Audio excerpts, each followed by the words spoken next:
Assalamualaikum, salam sejahtera untuk kita semua.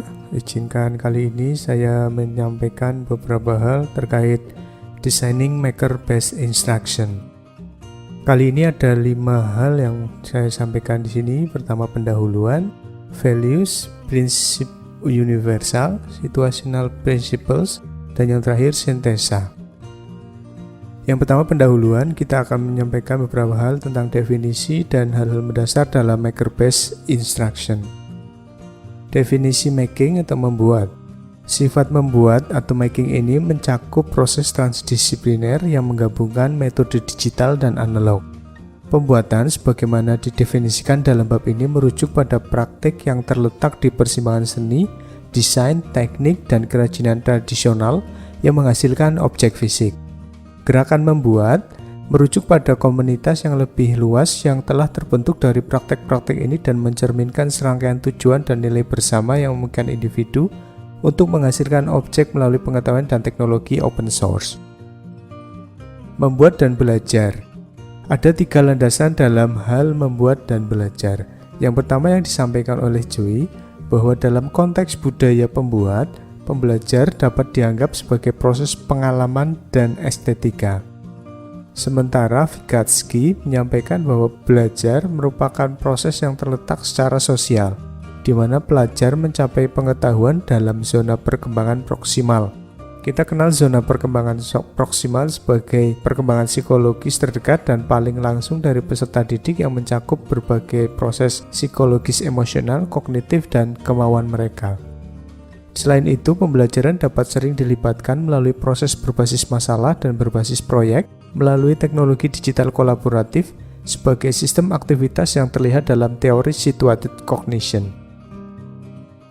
Ada 2 contoh yang kami sampaikan di sini terkait praktek tentang making based instruction. Yang pertama adalah yang disampaikan di diy.org dan instructables.com. Bab selanjutnya yaitu values. Kita akan menyampaikan tentang nilai-nilai dasar dalam desain maker-based instruction.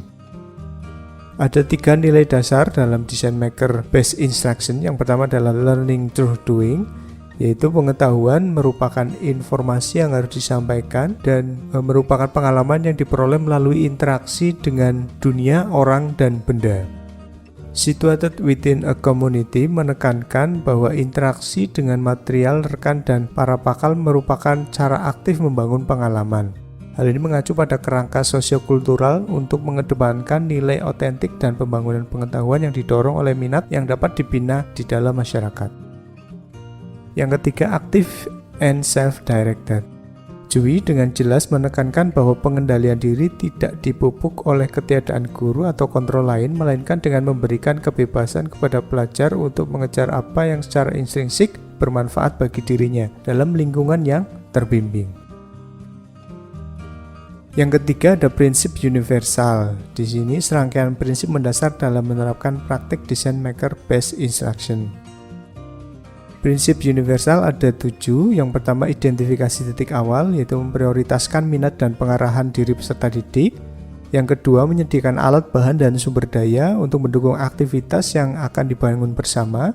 Yang ketiga, merumuskan tujuan desain, dikumpulkan dari tujuan, ide, dan kolaborasi individu yang menghasilkan struktur objek yang dirancang secara menyeluruh. Yang keempat, ada desain struktur tugas, membantu mental kognitif pembelajar yang sesuai dan terlibat dalam tugas yang dapat membentuk kembali gagasan dan pemahamannya. Yang kelima, mendorong siklus pembuatan prototipe, kegagalan, dan perbaikan. Yang keenam, membantu peserta didik dalam menghasilkan pertanyaan inquiry yang bermakna. Dan yang terakhir, memfasilitasi nilai di luar lab, memberikan tujuan yang lebih dalam pada aktivitas pembuatan, dan membantu kebutuhan yang dirasakan pembelajar. Yang keempat ada situational principles. Dalam situational principle ada 3 pertimbangan.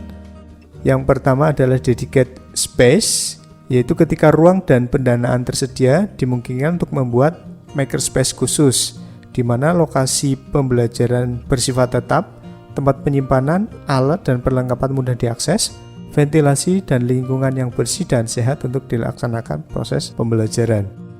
Ada pop-up space, Itu ketika sumber daya sangat terbatas dan hanya sedikit pilihan peralatan yang tersedia, seperti misalnya mesin jahit, printer 3D, makerspace dapat dirancang untuk berfungsi sebagai ruang pop-up. Dan yang ketiga ada mobile cart yang bersifat mobile dan memungkinkan penyebaran teknologi di beberapa ruang kelas dan menyisipkan alat dan proses secara langsung masuk ke dalam lingkungan kelas. Ini adalah contoh gambar mobile cart di mana alat perlengkapan dan bahan bisa dipindah dari satu ruang belajar ke ruang belajar yang lain. Ada pertimbangan selanjutnya yaitu mengedepankan konten atau tujuan. Desain setiap makerspace masing-masing memiliki konten atau tujuan yang berbeda. Yang pertama, orientasi pada STEM. Jika pedagogi dalam lingkungan instruksional adalah untuk mengedepankan konten STEM, maka proyek berorientasi robotika dan teknik mungkin lebih disukai.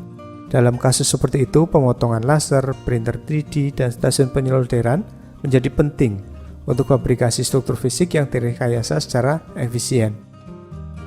Sementara yang kedua ada design and craft orientation, itu ketika pedagogi berfokus pada proses desain. Pengadaan alat yang dipromosikan sebagai andalan makerspace seperti pemotong laser dan printer 3D mungkin tidak sepenuhnya diperlukan.